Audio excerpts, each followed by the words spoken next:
Get rid of your credit card debt, get a lower monthly payment, and skip your next 2 house payments at SaveWithConrad.com. NMLS number 65084, equal housing lender. You don't need perfect credit or money out of your pocket to save thousands with SaveWithConrad.com. Find out how much money you can save right now at SaveWithConrad.com.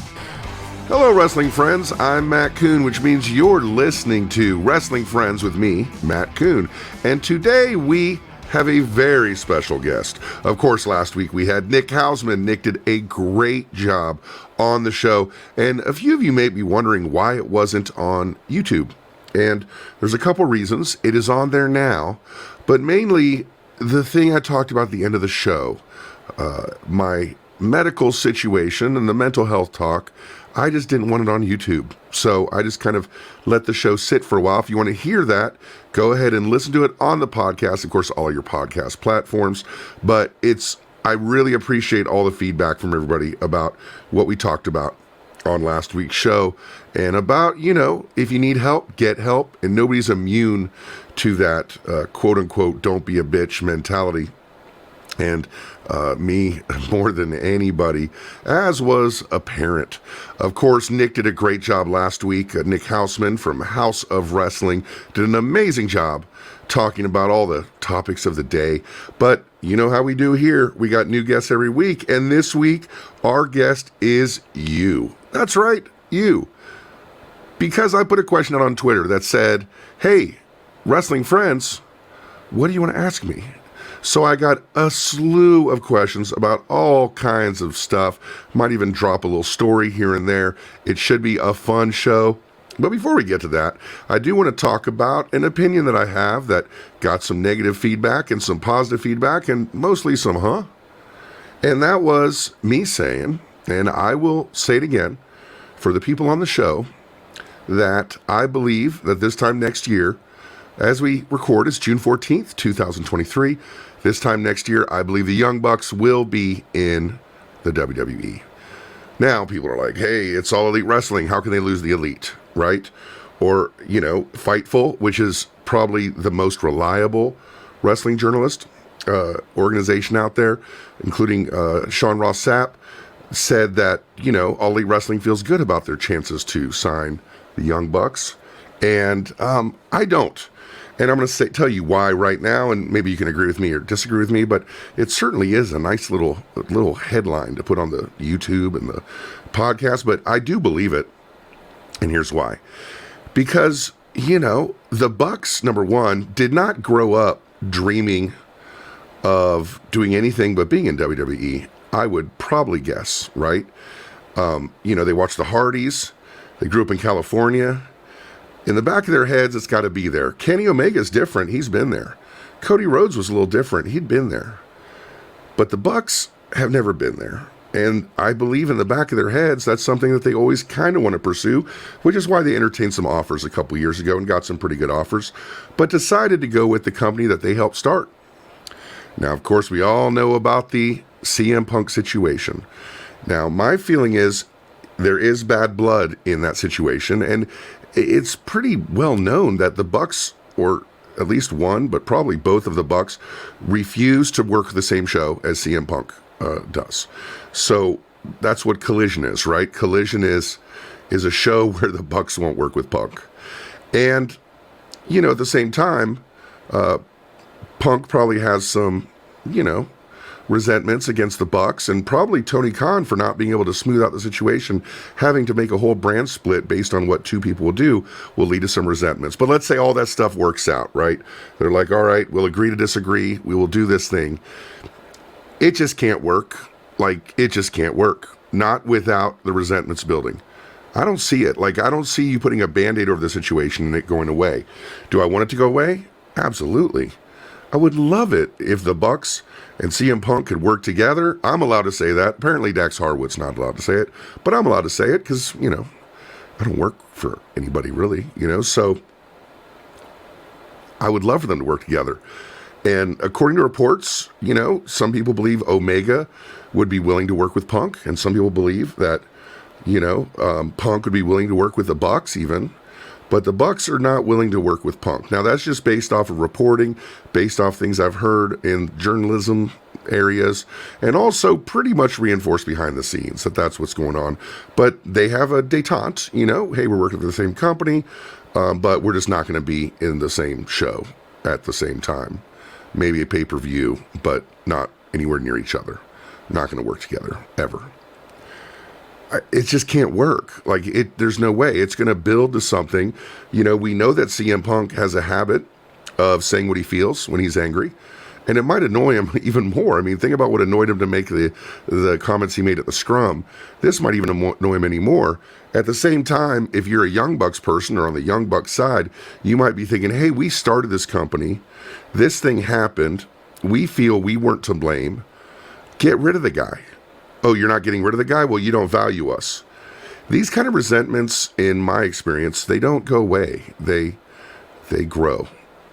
And I just think with the contracts coming up in December, I think as quickly as WWE wanted Cody Rhodes when his contract was due, I think WWE would be foolish not to hire the Young Bucks because they are a commodity and the jump is huge. And they might pay them more than what Tony Khan would pay them.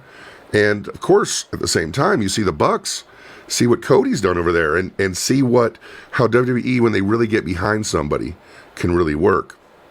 Now, a lot of people say WWE doesn't do well with tag teams, don't support tag teams, don't believe in tag teams. All that's true. But the Bucks have been the exception to the rule in many cases. And I think this is probably another one of those cases where they could be the exception as well. I would look for, I believe the contracts end out in December. They have not re-signed. And I think they're probably doing a wait and see thing. And I think Tony Khan probably wants to re-sign them. And if it was up to Tony Khan, he would re-sign them. And if there was no chance of WWE, they would probably already be re-signed. So I will make that prediction. I'll be the first to make it. That I think the Young Bucks will be in the WWE, probably by Mania, Rumble maybe, I don't know if they have a 90-day there. I don't know how it works. But, Mania at least, So that's my prediction. So coming up right now, I don't even know if we're going to cut to music because we're just doing this episode. We're going to do a Q&A, guys. A Q&A for everybody out there in the Twitter land. If you're not on Twitter, you can email me. I'm easy to find. But if you're on Twitter, just tweet me at Matt Coon Music if you have a question, and we're going to go over that. Of course, today's entire show is brought to you by Manscaped. I'm not going to give you the big read, but I'm going to tell you that Manscaped is a very important sponsor here at Wrestling Friends. We love some Manscaped, and we hope you love them too. Go to manscaped.com and use code WF20 if you want to help the show. But it's not just helping the show. You get 20% off and free shipping. That's right, 20% off and free shipping of anything they have at Manscaped. If you've been looking to try it, Father's Day's coming up. Order it now. Order it now. And you can get all their below-the-waist grooming stuff. And they send it such a nice little package. It's a great gift. But also the Beard Hedger, which they also sell in a really good package as well for your package. I know they'd want me to say that. So, guys, manscaped.com. Very important to the show. Support the show. Support the sponsors. This episode is brought to you entirely by manscaped.com. Use code WF20 to get your 20% off and your free shipping. So let's get to the questions. All right. I'm going to try to knock all these out. So Reverend Brian Biesel, who is someone who interacts with a lot on Twitter. He says, Matt, what kind of music are you into that would surprise people?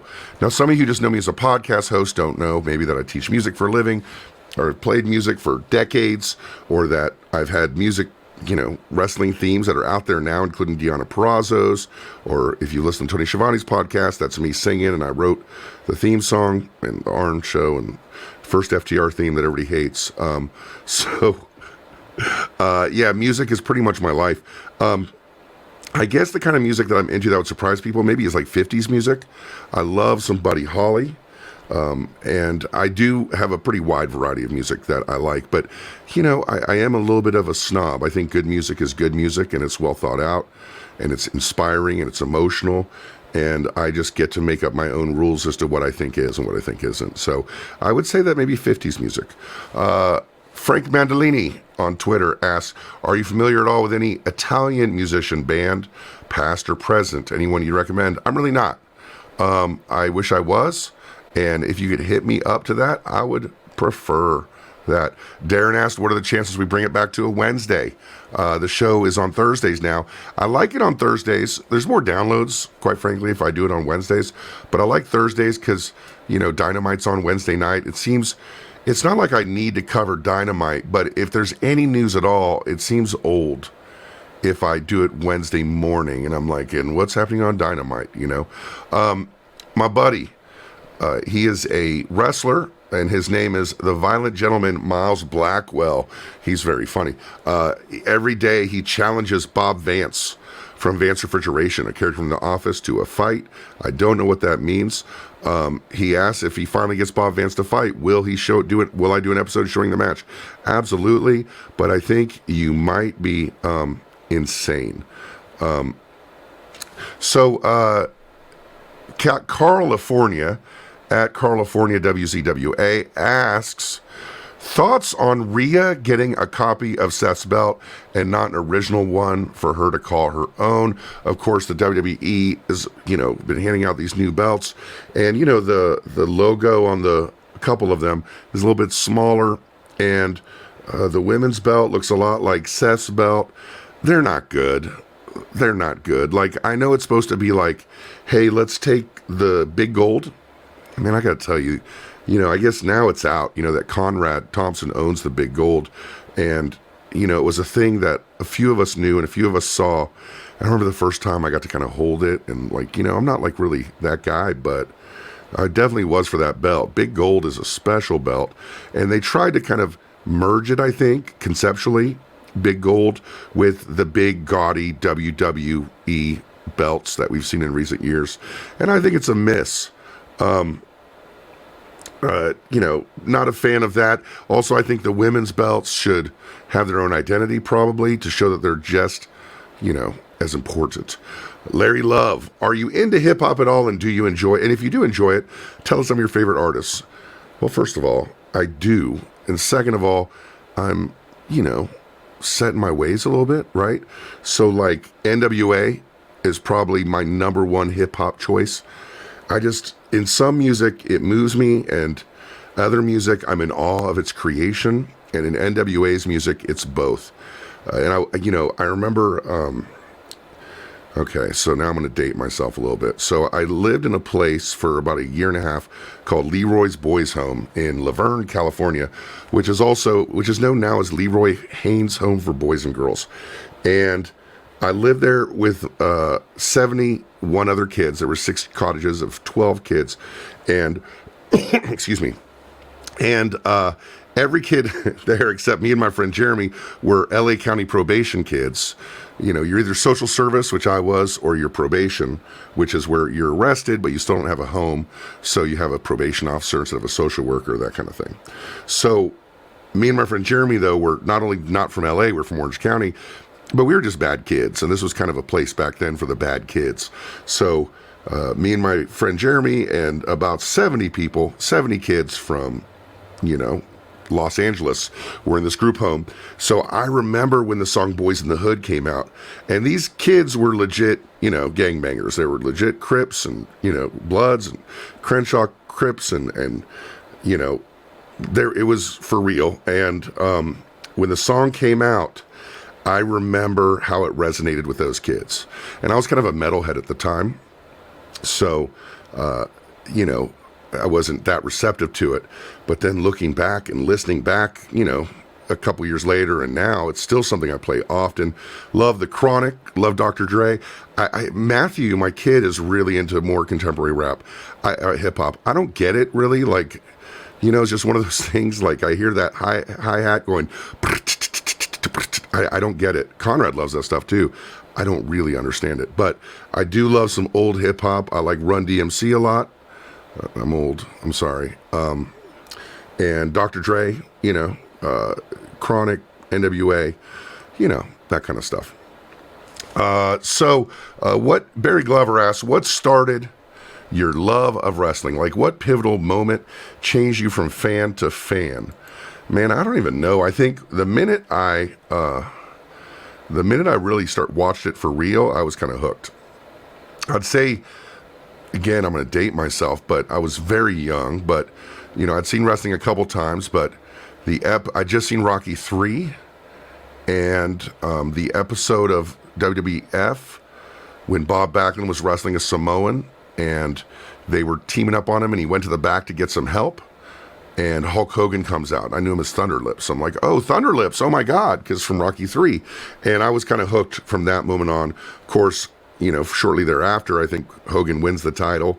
So I'm there at the right time. And then the lead, war to settle the score, Brawl for It All, WrestleMania 1. So I guess that all kind of hooked me, and I'm older than I look, apparently. Adam Arpin, he's kind of trolling. Why does Band on the Run hit better than anything Paul McCartney did with the Beatles? So, guys, here's a little hint I tell the kids. When someone comes to you with an outlandish, terrible opinion, you don't argue. Just do this. You go, huh. So, why does Band on the Run hit better than anything Paul McCartney did with the Beatles? Well, that's fun. I'm glad you like what you like. Barry Glover already asked his question. Dan Strubing. Everyone has a different thought, but realistically, what is a good rating with regard to the number of viewers for AEW Collision? That's a good question. He says that, Dynamite's averaging 900,000, so maybe 450 for Collision. Oh, man. I'm going to guess... Man, I could end up being really wrong here. But I'm going to guess 1 million viewers. That's right, I'm going to say 1 million. I'll get more specific. 980,000 viewers for the first episode of Collision for my boys. Dax, my brother, Harwood, my good friend Cash Wheeler, and the great CM Punk wrestling some other guys and a bunch of other guys wrestling. David Turnbull asks, what in wrestling gives you the most nostalgia? Dream match. Wrestler other CM Punk that had a bad rep that didn't deserve it. Those are 3 different questions. Wrestling that gives you the most nostalgia is probably like old WWF superstar stuff, like, or old WWF main event stuff, Piper's Pit, that kind of thing, or Crockett era stuff, 85, 86. And then also world-class days before all the Von Erichs died. That stuff gives me the nostalgia. Dream match, I really don't have a dream match, really. I guess I'd like to see FTR versus the Usos, with FTR's FTR. And wrestler other than CM Punk that has a bad rep that doesn't deserve it. Man, I think Sammy Guevara gets a bad rap. I think he is a great kid, and he's a good dude, and I enjoyed hanging out with him. He's made a mistake or two in his life, as we all do when we're stupid young, but at the same time, I think he's great. I think he could be a very popular wrestler and a good guy, and he's just a nice guy, so I think he gets a bad rap. Rob Lighterness asks, and he's at the Schecter PT. I guess he likes Schecter guitars. Guitar question, he said, do you own the one guitar, or have you yet to find that guitar? The one guitar that feels perfect to you? Well, Rob, I had the guitar. I love Les Pauls, and I have an okay Les Paul here, but I had a really nice Les Paul. It was like a classic, I think it was called, 1959 reissue classic Les Paul. I loved it, and I had to sell it about 6 years ago for my business to survive and my business to go. We were going through some tough times, real tight times. I'm so glad that's behind me now. And I had to sell it, and I sold it on eBay, probably for a few hundred less than it's worth. And once in a while, I'll get on eBay and I look and I see if it's there. And I see a lot of guitars just like it, priced so much more than I will pay for a guitar. And it sucks. But yeah, I did have it, and maybe I'll get it again one day. Haywood asks, will you have Real Jack Farmer or Issa, who's NYC Demon Diva, on your podcast for an in-depth sit down? Sure. I think I might be doing something with Jack Farmer at some point. And Issa is great. And I co-hosted What did we do? We did a post Double or Nothing. That's right, post Double or Nothing show. I'm surprised I didn't get in trouble for that, because I just like ranked on people for like 2 hours on Wrestling Inc. So for sure I'd have them. Alex Ryoshi, at Alex Ryoshi, known as Alex, asks, do you think the star scale should have been capped at 5 stars? On the one hand, yes, right? Like if the scale's at 5, the scale's at 5. But on the other hand, who the fuck cares, for real? Like, Dave Meltzer sometimes, once in a while, in his wilder moments, will kind of allude to the fact that it's not a subjective scale. It's an objective scale that he ranks on, which I don't really understand. But he says, sometimes I'll rank matches high that I don't like because they have the qualities that make a good match, which is exactly still what subjectivity is, right? He's deciding on what the categories are. It's a subjective scale by one guy. One guy. Now, people made a good point that back in the day when tape trading days and stuff, like Dave's star ratings were a good indication to a lot of people of what matches to check out, right? And I think it might have value like that if you like the same stuff Dave does. But that's Dave's standard. Like, that's what Dave likes. Dave Meltzer likes that, so he gives it 5 stars. Kurt Angle's never had a 5-star match, and Luchasaurus has.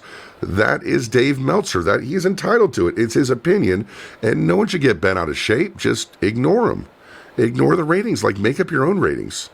Like, getting bent out of shape about someone's ratings is weird to me. Like, even the 6 stars in the Tokyo Dome thing. And it actually credits Dave a lot if you think about it. Because why the hell would anybody care or get upset if he wasn't somebody, right? Like if some little kid said I sucked at guitar, who gives a crap? But if like Slash came up to me and said I sucked at guitar, I might be a little upset about that. So if the more we get upset about Dave's ratings, the more they really matter to us. So maybe either they matter or they don't, but maybe just let it go. Jesse Krakow. He's someone who's interacted a lot on Twitter with me. I believe he's a musician. What is your dream band and your dream set list? Man, I guess, you know what? I'm actually playing a gig, I think, in a couple weeks for a friend, and they had a band who they hired who's missing their guitarist. And by the way, that's the perfect situation for me. It's a cover band. I'll get in, I'll get out. I like being on stage, but I don't get along with people, so I don't want to be in a band. I can't be in a band. I can't. I used to think it was everybody else in the world, but it's me. I'm just an asshole. So, I think I'm better than everybody, blah, blah, blah, blah. And also, like, I got to play with really good guys over the last 10 years. Like, people like Joseph, who plays with Steve Miller. That's who I played with a couple weekends ago, Like, I've played with guys from Corey Wong's band, and I played with Victor Wooten, and I played with, Eric Struthers from the Aaron Neville band. So then I get, like, cocky, where I'm like, I should play with those kind of people. And the music's so good when you play with those people. And if I'm the weakest member of a band, not to brag, it's a good band. So being the strongest member of a band, which is what it is kind of locally sometimes, it just doesn't inspire me, and it's too much work and too much getting along with people. But yeah, I'm going to play a gig and do like 90s covers or something because it's a friend of mine's birthday party. But to answer the question, I would love to do something with Lenny Kravitz. Like, Lenny Kravitz is, to me, this amazing artist that people don't talk about enough. So I guess I'd say, like, me, and I'd play bass in this band, I guess, right? Like me, Lenny, get Slash in there, right? And on drums, get Dave Grohl in on drums. He's fun, right? That's a good band. Dream set list, original material. I get bored playing covers. Like I said, I'm doing a cover gig. That's about as much as I can do. I in my head, I've always kind of looked down on that, honestly. Because again, I'm a dick. I said I'm an asshole earlier. I'm not really an asshole. I'm more of a dick. You know what I'm saying? Like, I don't screw people over, but I will, say a dickish thing, and maybe I won't now because I haven't been in that situation in a while, but that is definitely my reputation, and it's well earned. Joel at I don't know, Akin Joel. Sorry, this computer is a little further away from me than I'd like it to be. If you could start your own wrestling promotion, who would be your top 5 pick from any active companies? You have to choose a tag team, 2 females and 2 males. Man, I want to go with the Seahawk rule of like no lists, but I already read the question. So FTR, boom, done, right? 2 males. I mean, damn, Cody and Roman? Like, how would you not? And then 2 females, Bianca and Charlotte. There you go. Bailey, Sasha, like, the women I think are harder to pick. With the men, like, I'm trying to make money, right? Like, I'm not trying to just like, have a cool show. I'm trying to make money, so I go Cody and Roman all day long. This is a good question. Crushing with Kayfabe podcast asks, what's something about podcasting you wish you knew when you started and could tell others? There's a lot. There's a lot about it. One thing I'll say is, if you want it to be a hobby, treat it like a hobby. If you want to make money at it, or if you want it to be good, you have to treat it like something that you want to make money. It took me a while to make money in podcasting. And podcasting is now a decent chunk of my income, and helps me keep my music school going strong, and I don't have to worry about money, and I have a decent car now, mainly because of podcasting, but it took years to get there. And I guess I always did take it seriously, but you should take it, if you want it to be a hobby, let it be a hobby.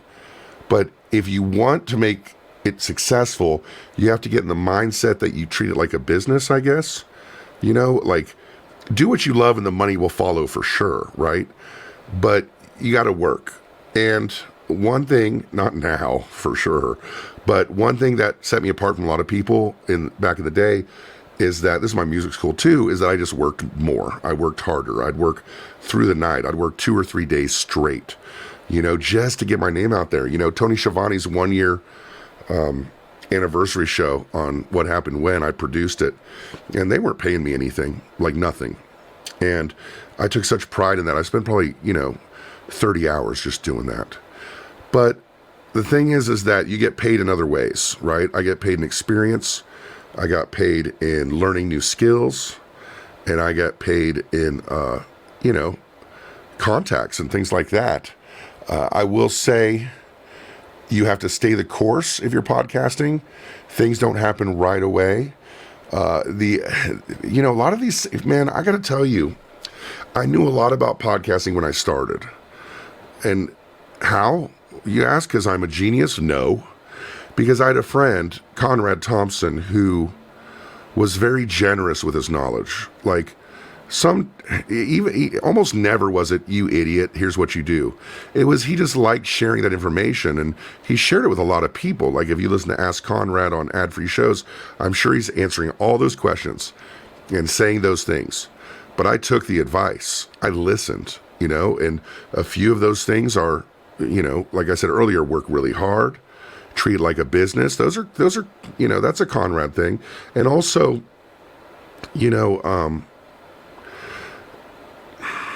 it's a hard thing to put into words, but be different, right? Like like I did the Vince Russo podcast, because, and people say Conrad got you that gig, but he really didn't.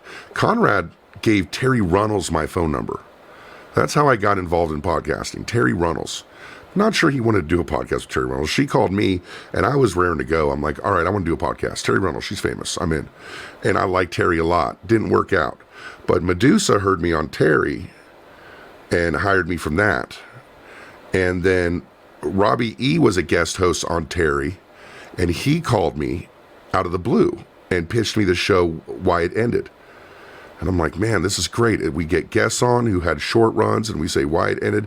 It was all Robbie E. or Robert Stone's concept from, from NXT. That's the same guy. He's awesome, by the way. And so on that show, we interviewed Vince Russo. Vince Russo heard me and asked me to be his co-host. Because, truth be told, he definitely would have rather had Conrad, but people saw me as someone who could do it.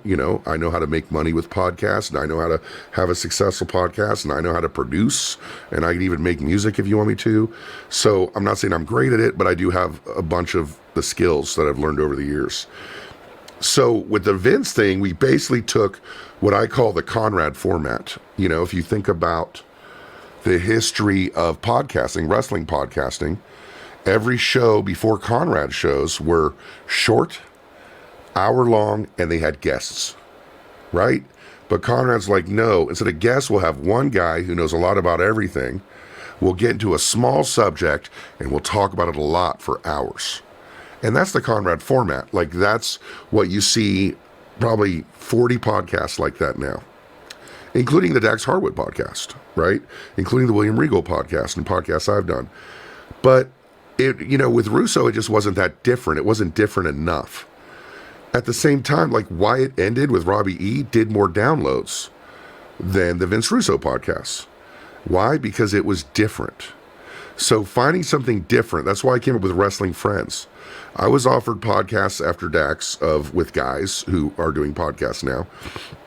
And I decided I couldn't do that. Like, unless you give me a generational talent, a generational name where I can't say no, I'm not really interested, because it's not different enough to make a difference in the marketplace where the consumer will appreciate it.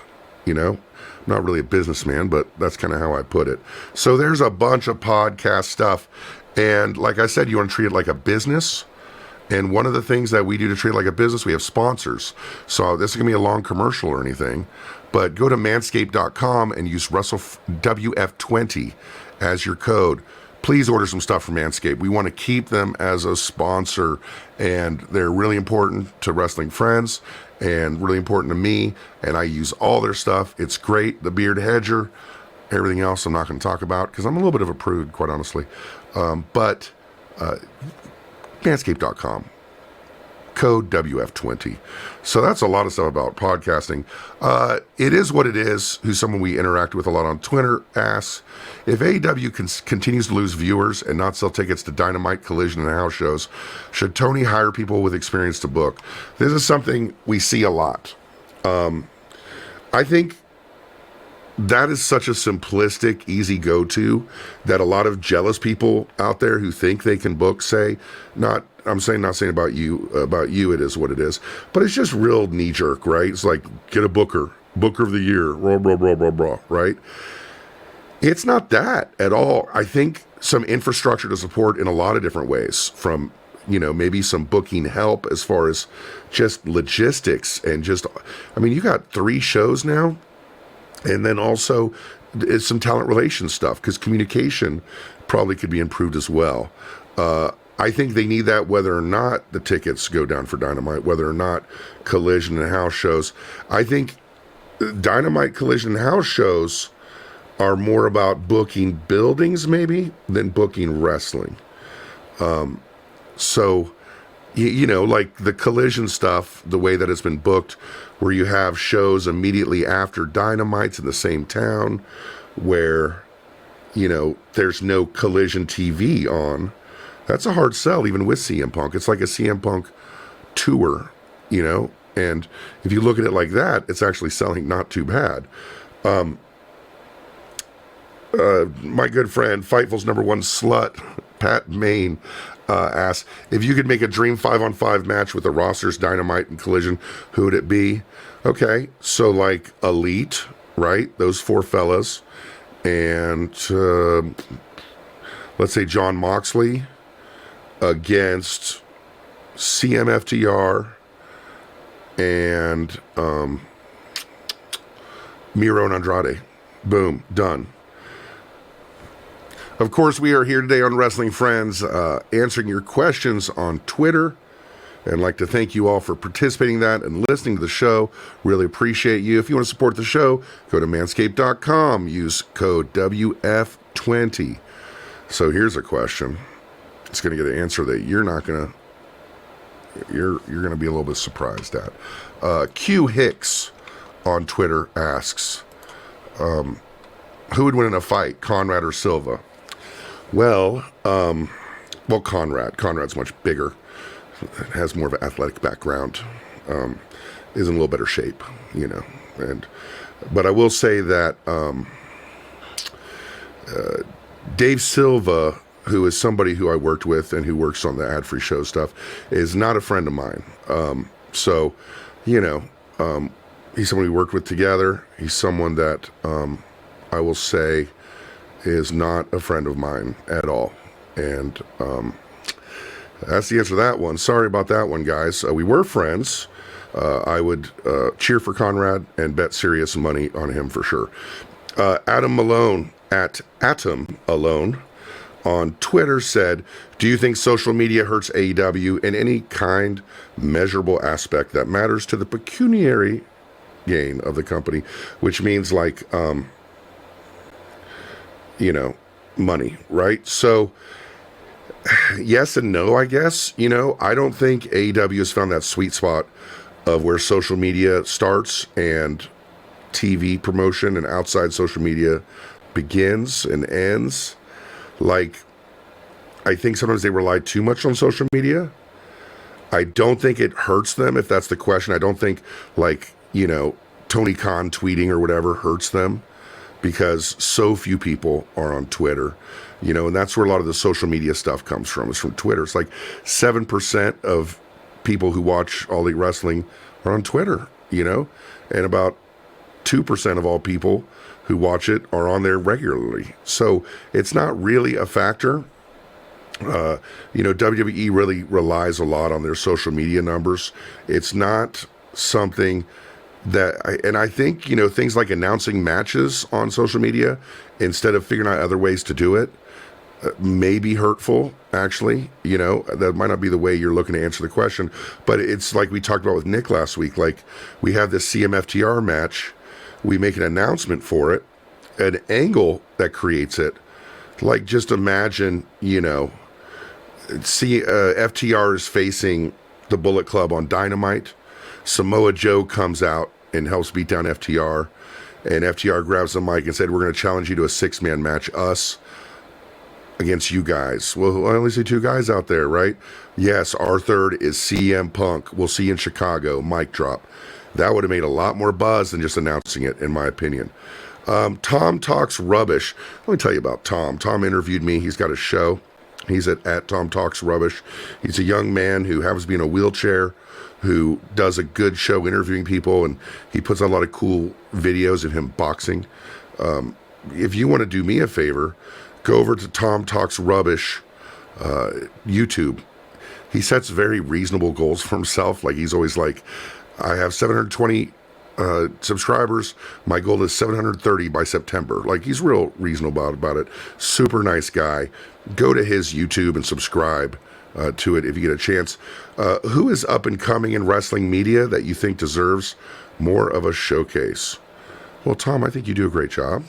But if you're not talking about yourself, I think Kate is really great, who guest on the show. Kate, who was with Fightful, is really good.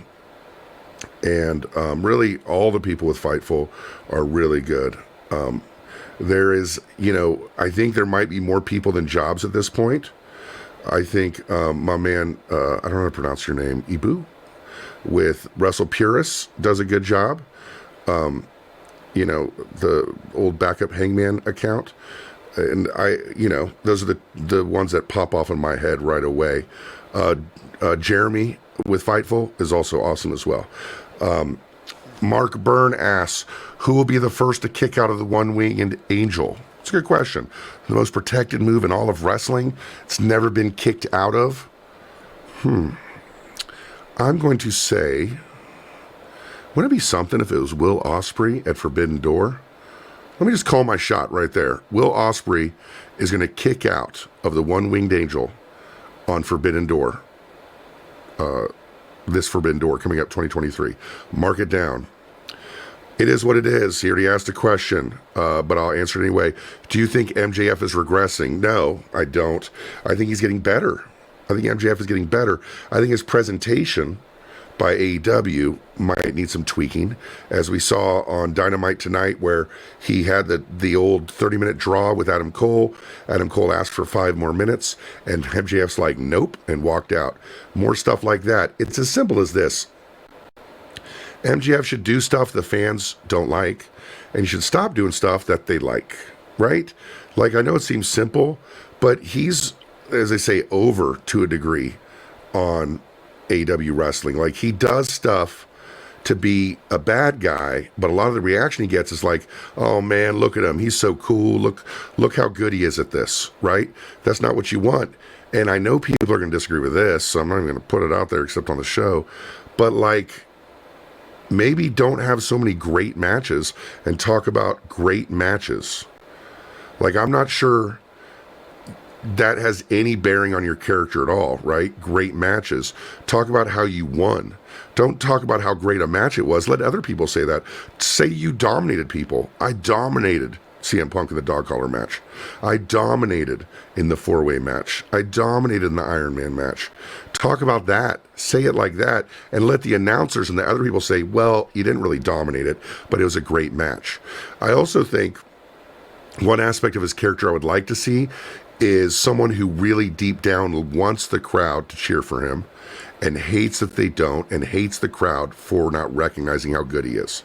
Right now, I don't think there's that as much depth in that. I would definitely make him less sympathetic and empathetic. When you talk about Adam Cole and you say, oh, well, I was an Adam Cole fan all the way back, I was a huge fan of yours, I'm not sure if that makes people hate you. And I think the money isn't making people hate MJF. Just opinion. It is what it is. Gosh, he's got a lot of questions here. Let me see which one I want to answer. Do you think wrestling could ever get back to its popularity that it had in the 90s? No. Because there's too much nerd culture right now, right? Comic books are cool. Wrestling can be cool if you like it. There's video games and Twitch, and people are comfortable liking their little niche things. So wrestling will be niche, and wrestling will be popular in its own little world. But I doubt anything, outside of football or NBA will get that big ever again. Greatest match you've ever seen from It Is What It Is. I would say, man, on TV, I really like, you guys are going to hate this, I really like the Orange Cassidy Pac match that they had at the pay-per-view, the first one, where Orange Cassidy finally tried. That's a fun match. That's also the answer. I think Bev asked me, what match would I show non-wrestling fans? That's the match for sure. Of course, you got Eddie and Ray at Halloween Havoc. It's a great match, one of my favorites of all time. Man, I don't have any super original answers for this. I'll say in person, Shinsuke versus Sami Zayn was a great match. In person, Bayley versus Sasha at TakeOver, an amazing match. And also, like, the 6-person ladder match at WrestleMania 31 was fun to watch in person at all. So I'm going to answer just a couple more questions. But before we do, I want to ask you guys to go ahead and go over to manscaped.com, use code WF20, get 20% off and free shipping on anything you want. Do it right now. Just turn off this. Well, keep it on. And go ahead and go to manscaped.com right now on your phone. Do it right now. Okay? Now, look at all that cool stuff. When you go to checkout, use code WF20 for 20% off and free shipping. They probably have a deal on the website that's almost as good, but let's use ours to help us out. And then we'll answer a couple more of these questions. Bet? All right. So Baz at IamBaz84 on Twitter asks, you've been a big advocate for mental health on your shows. Awesome job on that, by the way, he says. Well, thank you. So if you could put one thing in place for your wrestling friends' mental health, what would it be and why? Man, I tell you, I think it's strange how many of us are having these troubles now, right? And I guess I'm going to chalk it up to awareness. I think people back in the day called it other stuff, right? They called it weakness, or they called it whatever, softness, or whatever you want to say. I would say just the strength to accept who you are, and most importantly, the strength to understand that you can be the person you want to be. and you can change the way that you want to change. If you have mental health issues, it's not fair. It's not fair that you have depression and other people don't. It's not fair that you have anxiety and other people don't. It's not fair that you have trauma in your life and see PTSD from childhood trauma. It's not fair. But you have to be aware of it. You have to make yourself aware of it. And when these demons crawl up against you, to have the state of mind to go, this is who I am, and it's happening again. And I have the ability to get through it. Because teaching music, I've learned kind of the code on how to teach music, right? Like, we have these kids that are just kind of better than anywhere ever. You know, I'm not, you know, I am bragging, but it's true. Like, we have 12 and 11-year-olds that are doing stuff nobody in the world's doing. Like, I'm sure of it. The code I cracked was, they just have to believe they can do it. That's it. I'm sorry, but that's it. They just have to believe they can do it. Once they believe they can do it, these kids, they can do anything. And I kind of extrapolated that idea to myself. Like, why do I have so much faith in other people and not myself? Because confidence is everything. So that's what I would bestow upon people for their mental health, is to understand, sure, it's not fair. Sure, it's not fair. You deserve better. You deserve to have a brain that worked normally. But you don't, and I don't. Now we got to deal with it, accept it, say, look, it's happening again, and have the confidence to know we can get better. That's not a bad answer. Someone asked me a question about Common Sense on Twitter. He's a great name because he's got a picture of Common. You know, he said, what are your thoughts about this video of Brett bearing WCW? It's really a video of him bearing Bischoff. Bischoff's an interesting guy, you know, like when I worked with Russo, me and him got into it a little bit. And then we like hung out over a whole weekend at Conrad's, went out to dinner a few times, stayed in the same house, you know. I was like seeing him at breakfast, you know. Good dude, man. Like, you know, like I don't have anything in common with him at all, personally, politically, anything. But like, he's real. He's not like a fake wrestler bullshit guy. And I respect that a lot. As far as the stuff he says about AEW and CM Punk, you know, I think he knows that on shows, certain things get certain hits. And I'm going to talk about AEW if it's going to get hits. I'm going to talk about CM Punk if it's going to get hits. I'm not that guy because I'm terrible at this, but he might be that guy. So I'm not going to, you know, co-sign anybody bearing Bischoff about business or whatever, because I kind of like the guy, you know, and I've worked with him too, like working with him, producing 83 Weeks a few times, just super professional, super dedicated, big time team player. Like when Dax's show started, he'd always retweet our stuff for no reason. Like, you know, so love Brett, love to talk to Brett about this. Love to talk to Bischoff about this, and Bischoff was scheduled to be on one of our shows earlier, but we ran into a schedule conflict, so he'll probably be on at some point. Dan the Dawn asks, I guess it's our last question. Let's see, maybe it's not. Actually, let me do this. Excuse me, I cough sometimes, because smoking. Brand Phil asked me, favorite guitar amp of all time. I don't have one.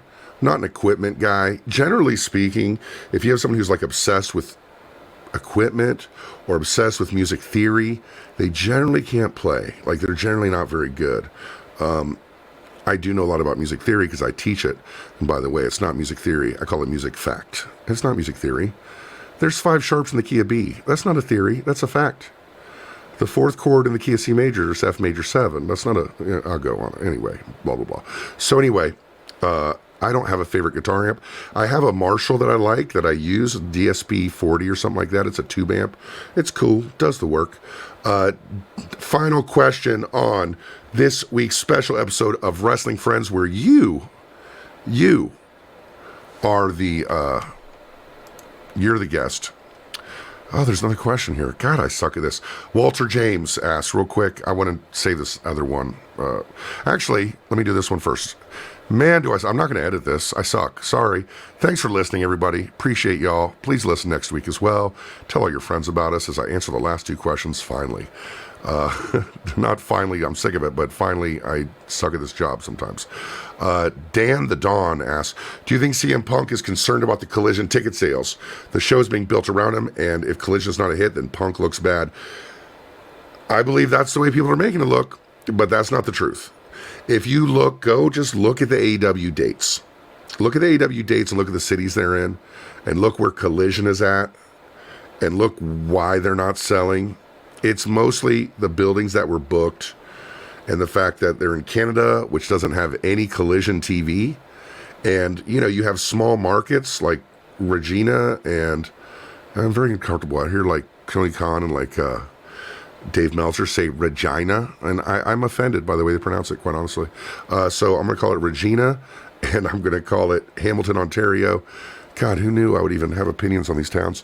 But they have Dynamites that same week, right? And then 2 days later, they have this show called Collision they're never going to see. I don't know, man. The Dynamites were announced first. People bought their tickets. So it's definitely not on CM Punk. I think the ratings will say more about it than the attendance does. Our final question is, excuse me, who is your dream podcast guest? You know who I'd love to have on that could happen maybe is Tony Khan. I'd love to have Tony Khan on. I got a million questions for him. I think he seems like a good dude, and I would like to get past the PR side of him, which seems to be on most interviews he does. And I think we could do that. And I think we could have a really good conversation. I like to talk to him about a lot of stuff. Really fascinated by his story. And, if you would like Tony Khan to be on the show, you can tweet him. I'll say it this one time, Tweet Tony Khan and say, hey, you should be on Wrestling Friends with Matt Coon. I think it'd be a great show. And I think this was a great show. And I want to thank all of you for being here this week on a very special You Are My Wrestling Friend this week episode of Wrestling Friends with me, Matt Coon. And thanks again, guys, and we will see you next week.